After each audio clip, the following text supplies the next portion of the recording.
নমস্কার। আবার হাজির হলাম আপনাদের জন্য ভালো লাগা গল্প নিয়ে। আজ শোনাব জাদুকরি গল্প। রচনা তারাশঙ্কর বন্দ্যোপাধ্যায়, আর গল্প পাঠে আমি পবিত্র। তো চলুন শোনা যাক আজকের গল্প, জাদুকরি।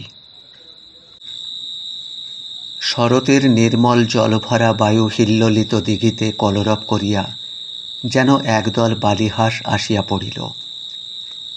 আশ্বিন মাস, আকাশ নীল, রৌদ্রে সোনালি আভা, ঘরে ঘরে পূজার আয়োজন, উদ্যোগের সাড়া, দোকানে দোকানে পণ্য সম্ভার, পরিপূর্ণতায় চঞ্চলতায় গ্রামখানি নির্মল জলভরা বায়ু হিল্লোলিত দিঘির সঙ্গেই তুলনীয় হইয়া উঠিয়াছিল।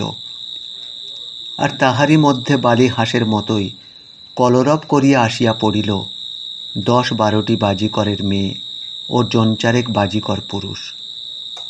বাজিকর অথবা জাদুকর। এই বাজিকর একটি বিচিত্র জাতি। বাংলাদেশে অন্য কোথাও আছে বলিয়া সন্ধান পাওয়া যায় না। বীরভূমের শীতল গ্রামে এবং আশেপাশেই ইহাদের বসতি।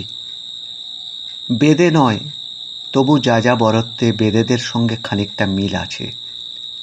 ধর্মে হিন্দু, কিন্তু নির্দিষ্ট কোন জাতি বা সম্প্রদায় জাতিকুল পঞ্জিকা ঘাটিয়াও নির্ণয় করা যায় না। পুরুষেরা ঢোলক লইয়া গান করে, জাদুবিদ্যার বাজি দেখায়। নিরীহ শান্ত প্রকৃতি, গলায় তুলসীর মালা, পরনে মোটা তাঁতের কাপড়, দুই কাঁধে 2টা ঝোলা ও ঢোলক, মুখে এক অদ্ভুত টানের মিষ্ট ভাষা। ওই ভাষা হইতেই লোকে চিনিয়া লয় ইহারা বাজিকর।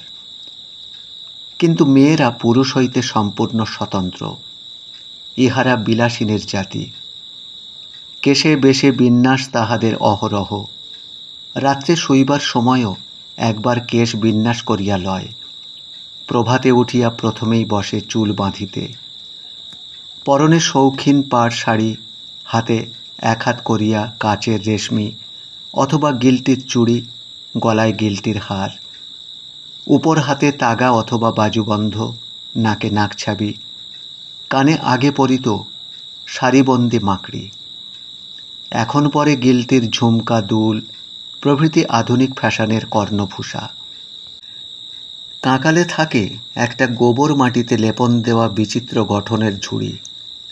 তাহার মধ্যে থাকে সাপের ঝাঁপি, বাজির ছোলা, ভিক্ষা সংগ্রহের পাত্র, আর সেগুলিকে ঢাকিয়া থাকে ভিক্ষায় সংগৃহীত পুরানো কাপড়। মেয়েদের প্রধান অবলম্বন নাচ ও গান। নিজেদের বাঁধা গান, নিজেদের বিশিষ্ট সুর, নাচও তাই। বাজিকরের মেয়ে ছাড়া সে নাচ নাচিতে কেহ জানে না। আর লোকে বলে, তামার বদলে রূপ দিলে নির্বিকার চিত্তে নগ্ন অবয়বে নাচে বাজিকরের মেয়ে। দর্শককে চোখ নামায়, কিন্তু বাজিকরের মেয়ের চোখে অকুণ্ঠিত দৃষ্টিতে পলক পড়ে না। দুনিয়ার লোকে ছিছি করে, কিন্তু বাজিকরের সমাজে ইহার নিন্দা নাই। বাজিকরের মনের ছন্দ পর্যন্ত মুহূর্তের জন্য অস্বচ্ছন্দ হইয়া ওঠে না।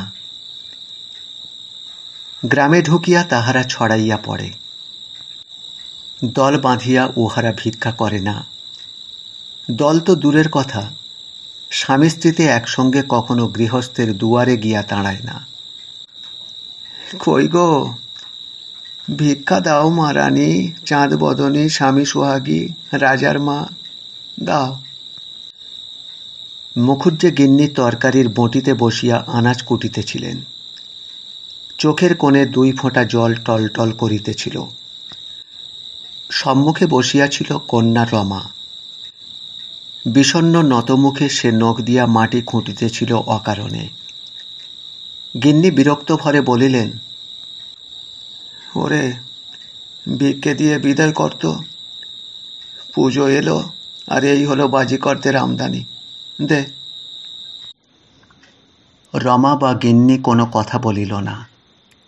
একজন প্রতিবেশিনী তরুণী বলিল, তুই যা না হারামজাদি তার কাছে। আমি?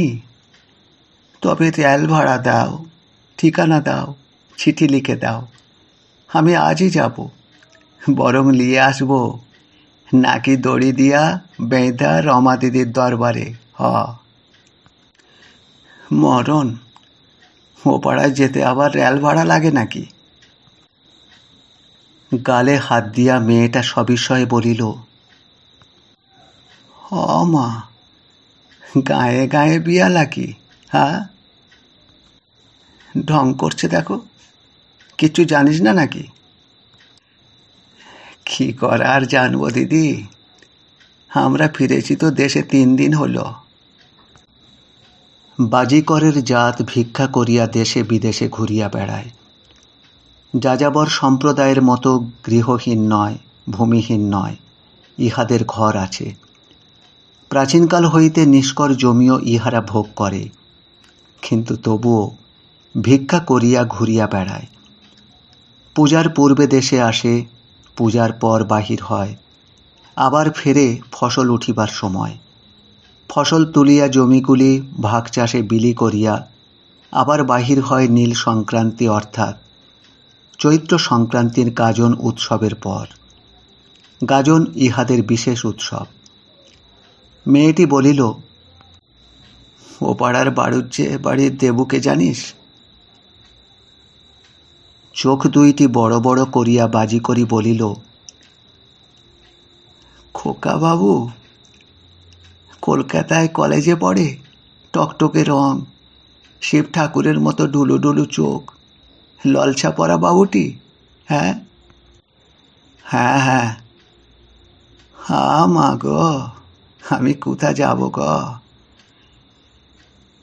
মেয়েটা যেন হাসিয়া ভাঙিয়া পড়িল,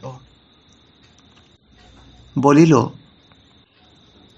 বুঝলা ঠাকরান, বাবুটিকে দেখতাম আর ভাবতাম ইয়ার গলায় মালা দিবে কে?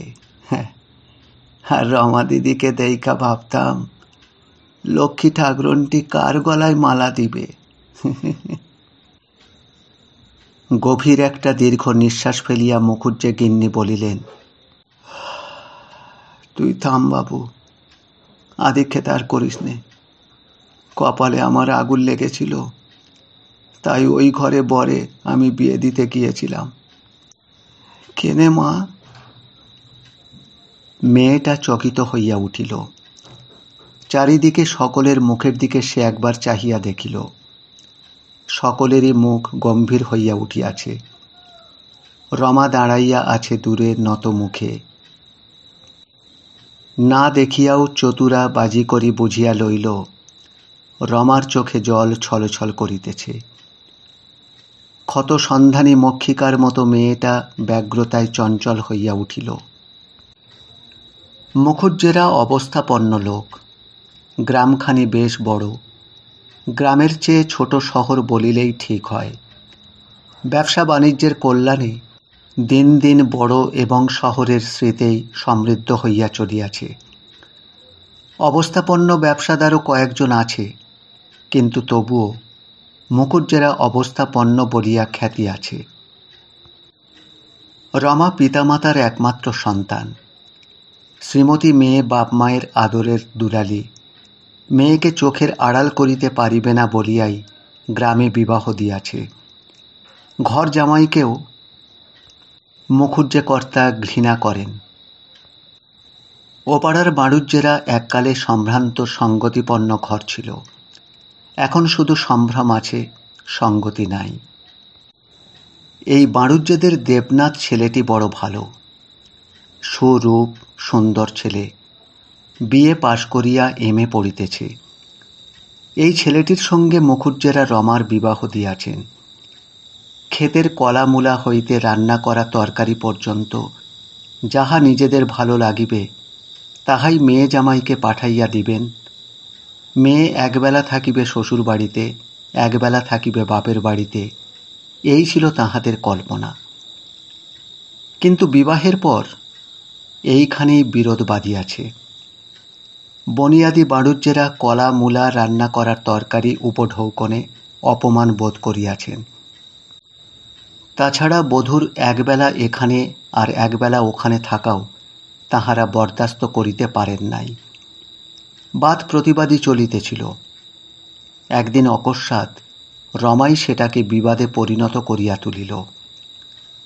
রোজ অপরাহ্নে মুখুজ্জে বাড়ির ঝি আসিয়া রমাকে লইয়া যাইত দুধ এবং জল খাইবার জন্য। সেদিন কিসের ছুটিতে দেবনাথ আসিয়াছিল বাড়ি।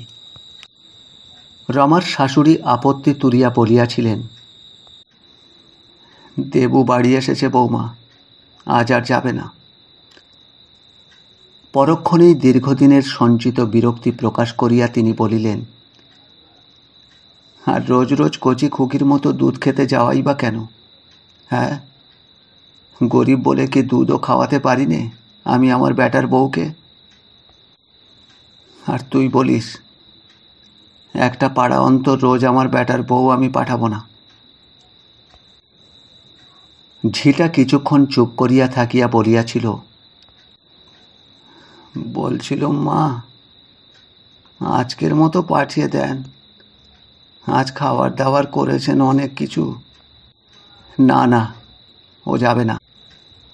ঝি ফিরিয়া গিয়াছিল, কিন্তু কিছুক্ষণ পর দেখা গেল বউ বাড়িতে নাই। গ্রামের মেয়ে, মা বাপের আদরের দুলালি ততক্ষণে জনবিরল গলি পথে পথে মায়ের কাছে গিয়া হাজির হইয়াছিল। আরও কিছুক্ষণ পর মুখুজ্জে বাড়ি হইতে এক প্রবীণা আত্মীয়া আসিয়াছিলেন দেবনাথের নিমন্ত্রণ লইয়া।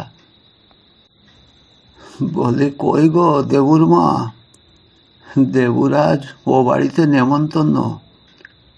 তার শ্বশুর পাটা কেটেছে, শাশুড়ি রান্না করেছে। নিমন্ত্রণ স্বীকার বা অস্বীকার কিছুই না করিয়া দেবুর মা জানাইয়াছিলেন কেবল ভদ্রতা সম্মত সম্ভাষণ। এসো, বসো। না না, বসবো না ভাই, বসবো না। নেমন্তন্ন করতে এসেছিলাম, আর বউও তো তোমার ও বাড়িতে। খেয়ে দে বউ বেটা, তোমার ও বাড়িতেই আজ থাকবে গো, কাল সকালে আসবে। হ্যাঁ। শুনিয়া বাণুজ্যে কিন্নির মুখ আষাঢ়ের মেঘাচ্ছন্ন প্রভাতের মতো থমথম হইয়া উঠিয়াছিল। তিনি কথার জবাব দেন নাই। প্রবীণা বলিলেন, তাহলে চললাম ভাই, দেবুকে সন্ধ্যাতেই পাঠিয়ে দিও।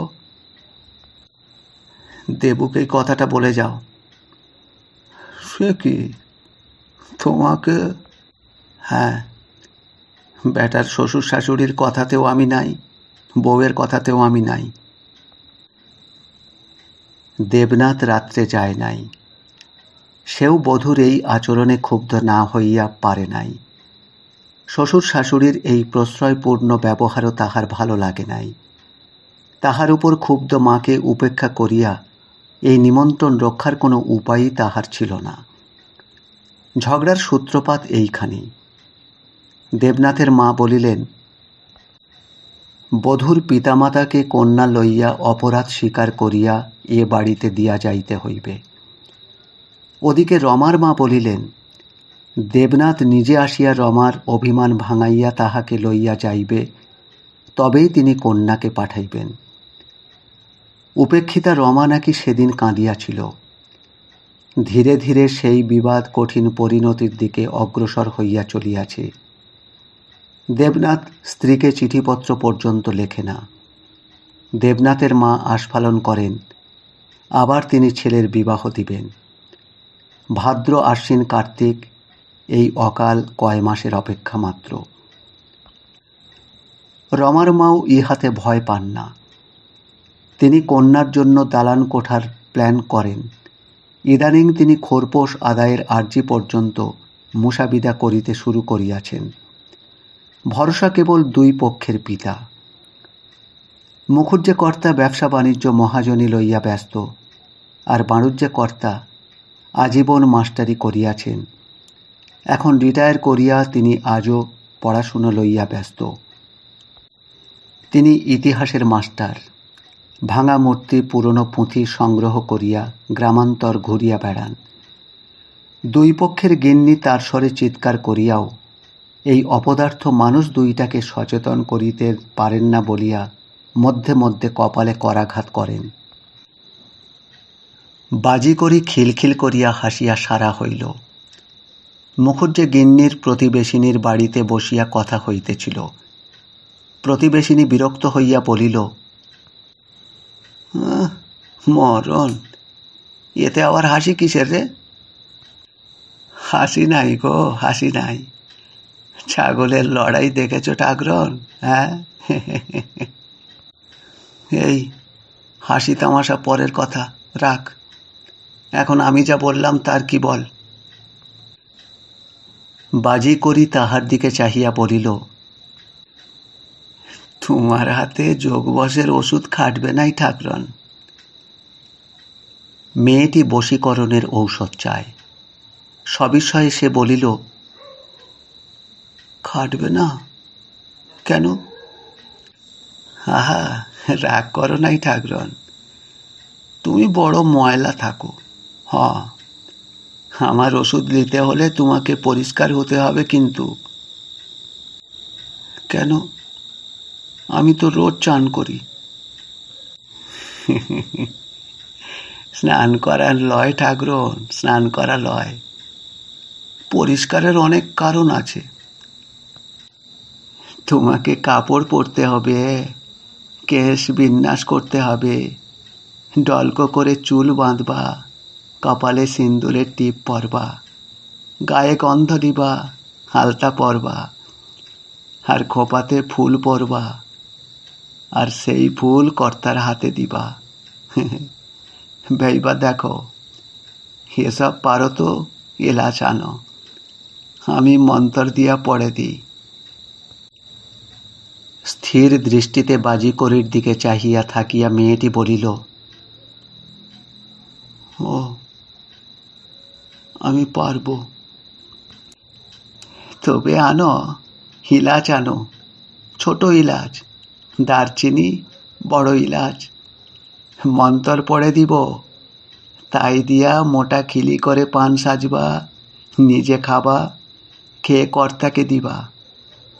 কিন্তু যা বললাম তা না করলে খাটবেলাই ওষুধ। তখন যেন আমাকে গালি দিও না। আর 5টি পয়সা লাগবে, 5 পাই চাল লাগবে, 5টি সুপারি, সিন্দুর, আর পুরানো একখানি কাপড় নিয়ে এসো। বাজি করি চলিয়াছে বাজারের পথে। একটা দোকানের সম্মুখে লোকের ভিড় জমিয়াছে। বাজিকর পুরুষ বাজি দেখাইতেছে। লাগ লাগ লাগ ভেলকি লাগ, লাগ বললে লাগবি, ছাড় বললে ছাড়বি। ভাট রাজার দোহাই দিয়ে ডুববে বেটা টুপটুপিয়ে, বাহারে বেটা বাহারে।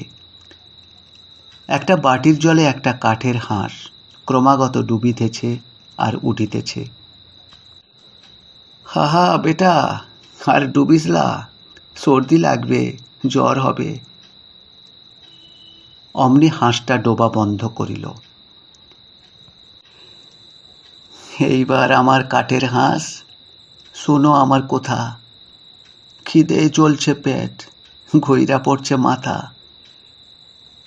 প্যাঁক ফেঁকিয়ে ডাক ছেড়াতে দেখি ডিম পেড়া, আগুন জ্বাইলা পুড়ায় খাই।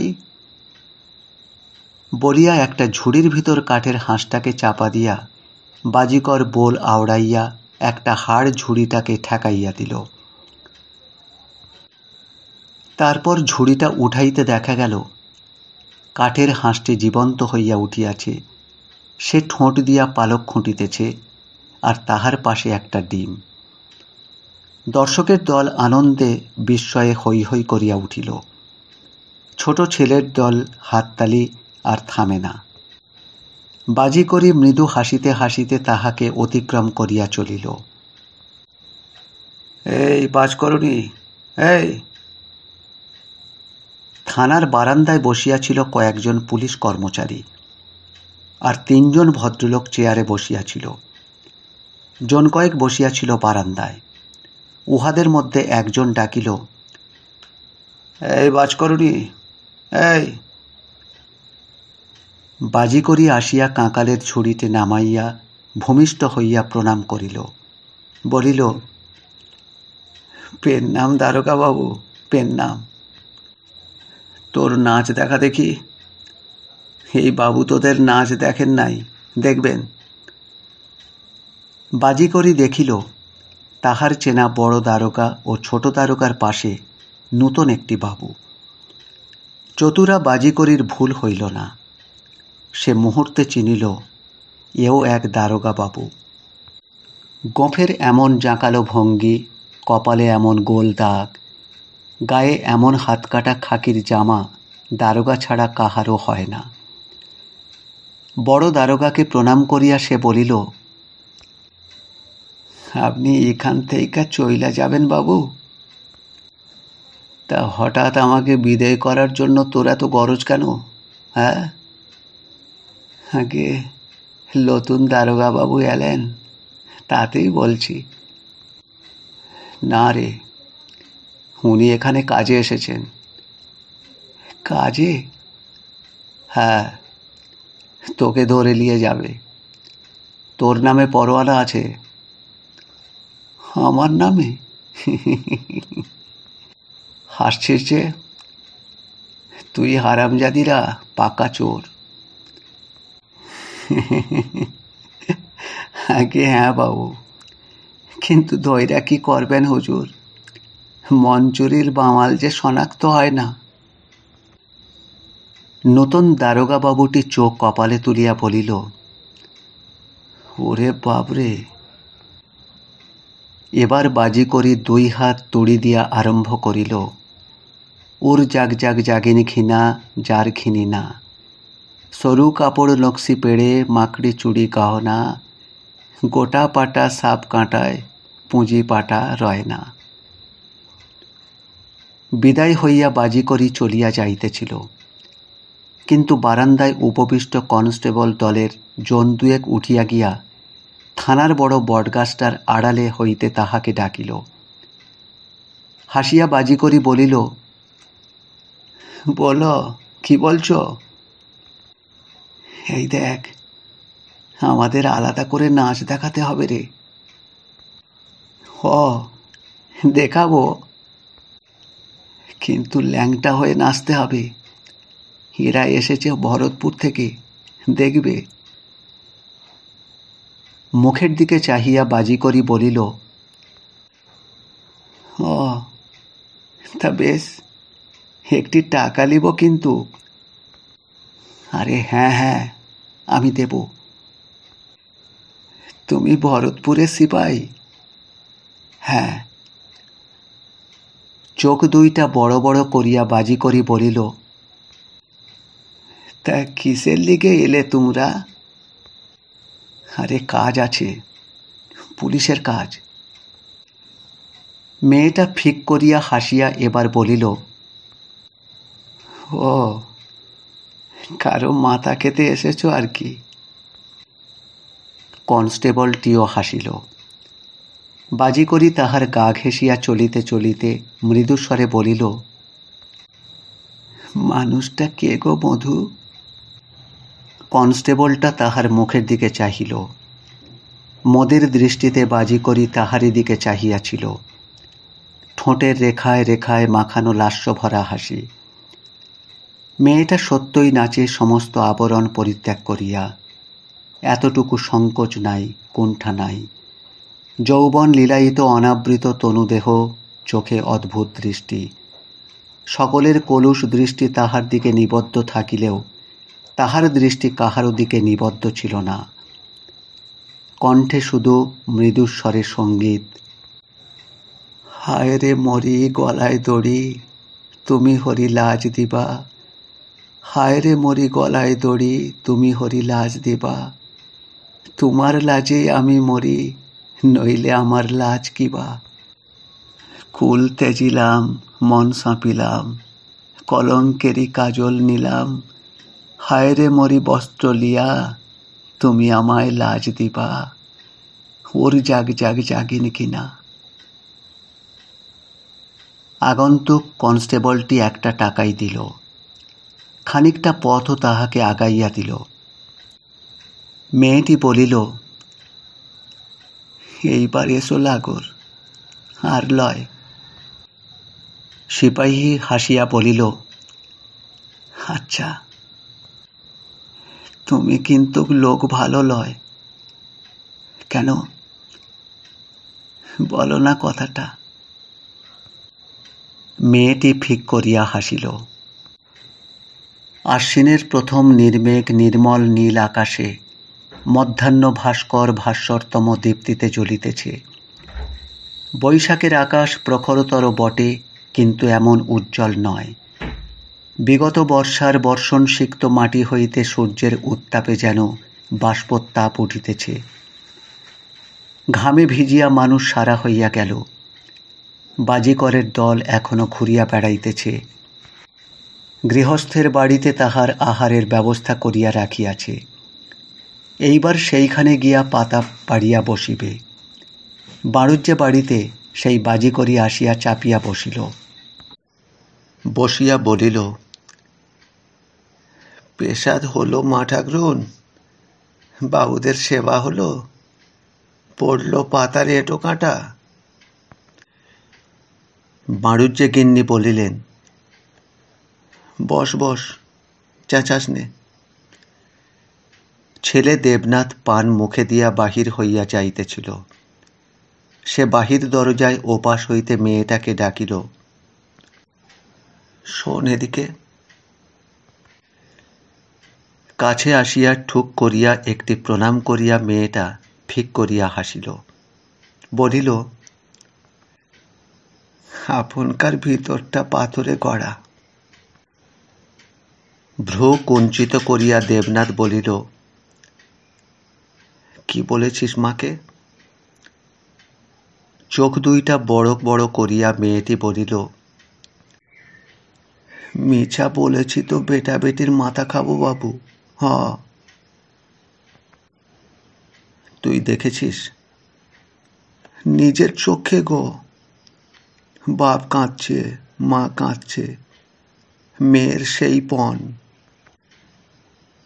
কথাবার্তায় বাধা পড়িল। ভিতর হইতে গিন্নি ডাকিলেন, হেলা বাজকর্ণী, গেলি কোথায়?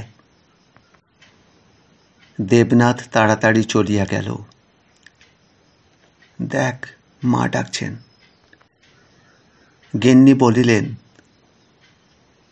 ওই শোন ওর কাছে। বাড়ুজ্যে কর্তা মেয়েটার দিকে চাহিয়া বলিলেন, তোরা বাজি কর। আগে হ্যাঁ বাবু, আপন কাদের চরণের ধুলা। সাপ আছে? বাজি দেখাতে পারিস? গান গাইতে পারিস? মন্তরতন্তর ওষুধপত্র কিছু জানিস? আগে হ্যাঁ হুজুর, জানি। ও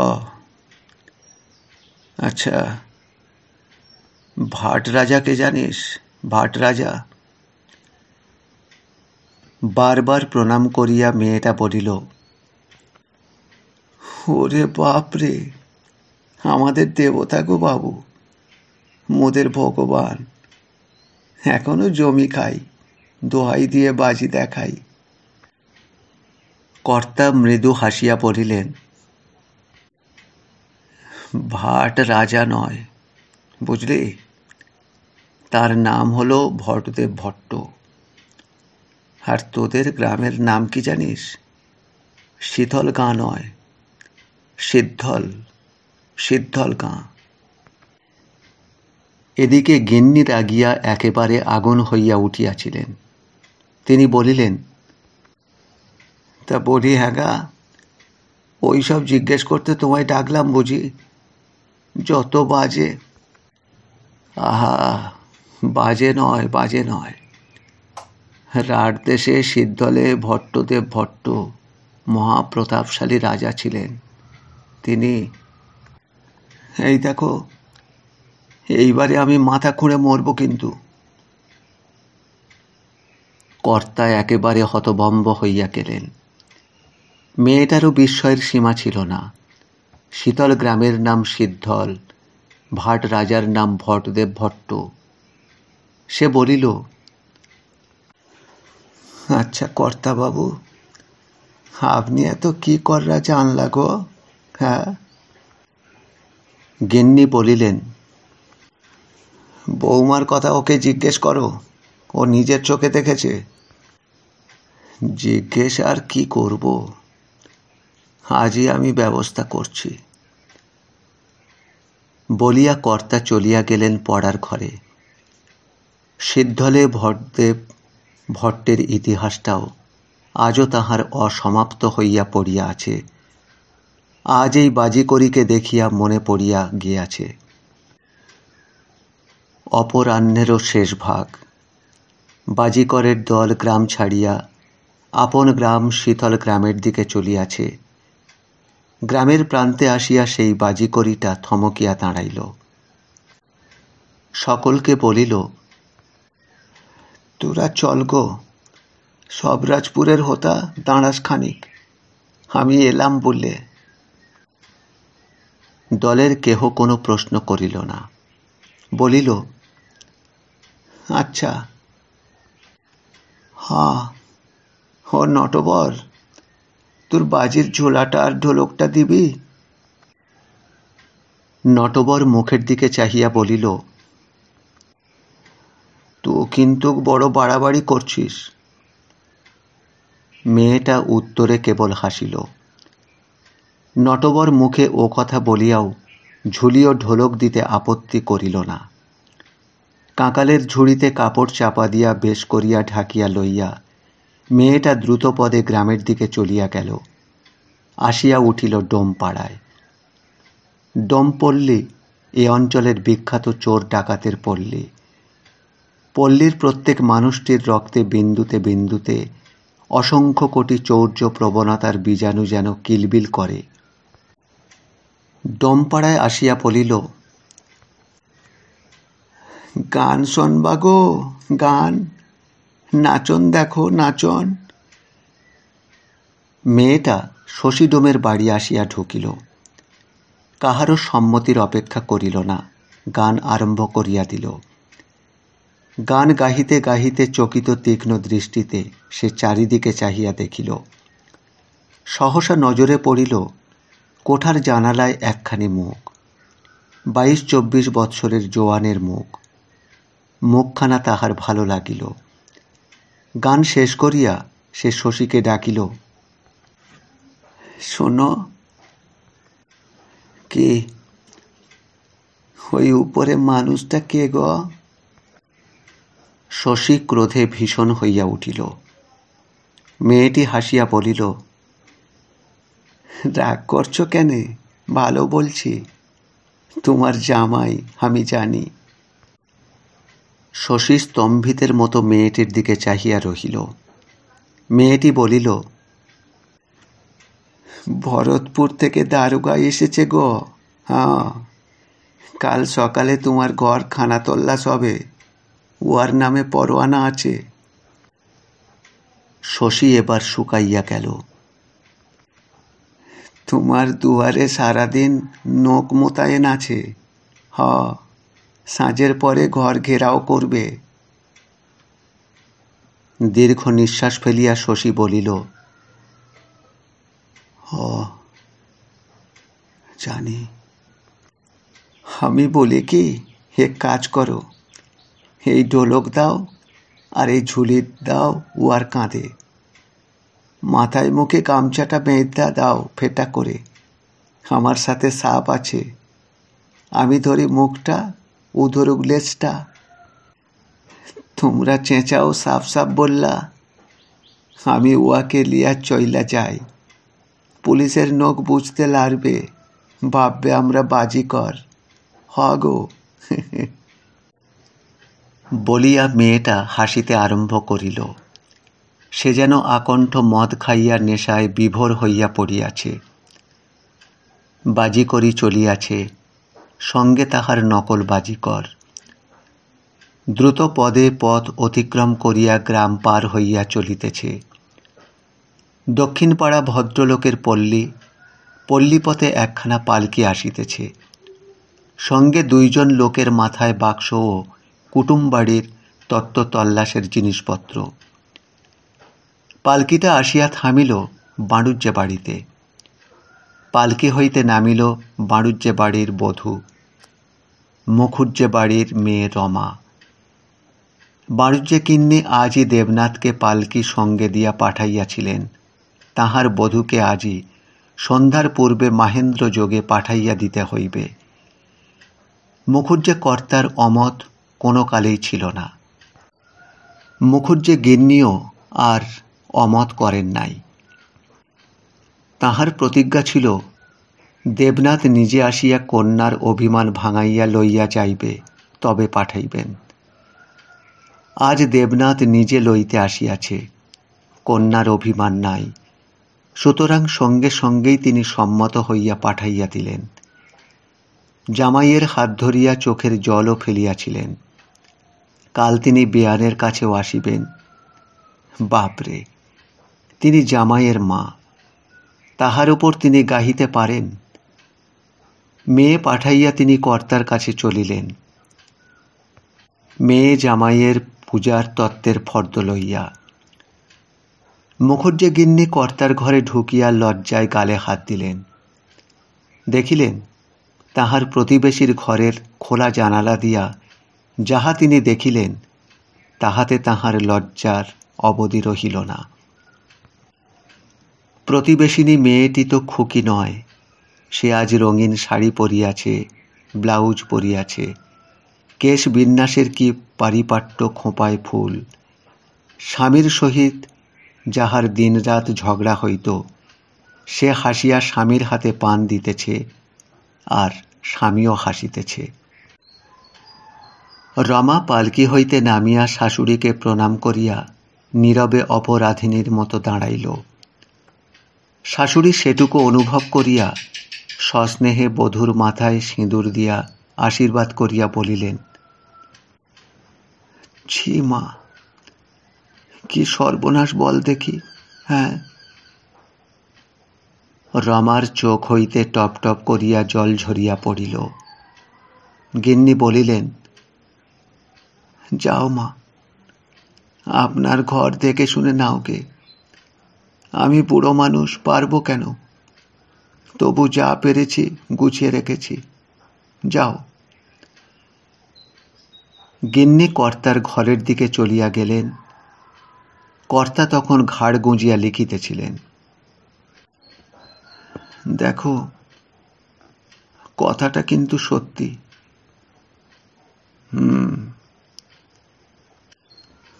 আচ্ছা, আফিং যদি সত্যি না খেতে চাইবে, তবে বৌমা কাঁদল কেন? বাজকরুণী ভাগ্যে দেখেছিল, ছুরিটা একদিন এলে একখানা কাপড় দেব। কর্তা মুখ তুলিয়া বিজ্ঞের মতো খানিকটা হাসিয়া বলিলেন, ওদের খবর মিথ্যা হয় না গিন্নি। ওরা কারা জানো? হ্যাঁ, ওরা নিজেরা অবশ্য জানে না, আর বাংলাদেশি কজন বা জানে। শোনো, রাঢ়ের সিদ্ধলরাজ ভট্টদেব না গুপ্তচরের এক অতি নিপুণ সম্প্রদায় সৃষ্টি করেছিলেন। হ্যাঁ, নটি ও রূপও জীবিনীদের সন্ততি নিয়ে গঠিত হয়েছিল এই সম্প্রদায়।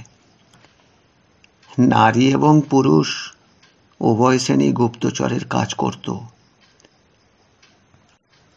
আর জানো, এদেরকে ভোজবিদ্যা, মন্ত্রতন্ত্র, অবধৌতিক চিকিৎসা শিক্ষা দেওয়া হতো। আর নারীরা ছিল নৃত্যগীতে নিপুণ। এই সম্প্রদায় যাযাবরের মতো ভিক্ষাবৃত্তি অবলম্বন করে দেশে দেশান্তরে সংবাদ গ্রহণ করে আনত। তৎকালীন অন্যান্য রাজারাও এই দৃষ্টান্তে। আরে কি হলো? আরে শেষটা শোনো। গিন্নি চলিয়া যাইতেছিলেন। পিচ কাটিয়া বলিলেন, গ্রামের প্রান্তে নকল বাজিকরকে বিদায় দিয়া বাজিকরি বলিল, চললাম লাগর, এইবার চল্লা যাও সোজা। দ্রুতপদে বাজিকরি সবরাজপুরের দিকে চলিল। এত বড় ডোম জোয়ানটি বারবার কথা বলিতে চাহিয়াও পারিল না। বহু কষ্টে অবশেষে তাহার কথা ফুটিল। সে ডাকিল, শোনো। কেহ উত্তর দিল না। রাত্রির অন্ধকারে অভ্যাস মতো চোখে ডোম ছেলেটি দৃষ্টি হানিয়া তাকাইল, কিন্তু দেখিতে পাইল না। বাজিকরি যেন মিলাইয়া গিয়াছে। আজ তাহলে এই পর্যন্ত। এতক্ষণ আপনারা শুনছিলেন তারাশঙ্কর বন্দ্যোপাধ্যায়ের জাদুকরি গল্প। ভালো লাগলে চ্যানেলটিকে এখনই সাবস্ক্রাইব করে বেল আইকনটি ক্লিক করে রাখুন। আর গল্প পাঠ কেমন লাগলো অবশ্যই মতামত জানান। আবার দেখা হবে এমনি গল্পের সাথে আগামী অডিওতে। সবাই ভালো থাকবেন। নমস্কার।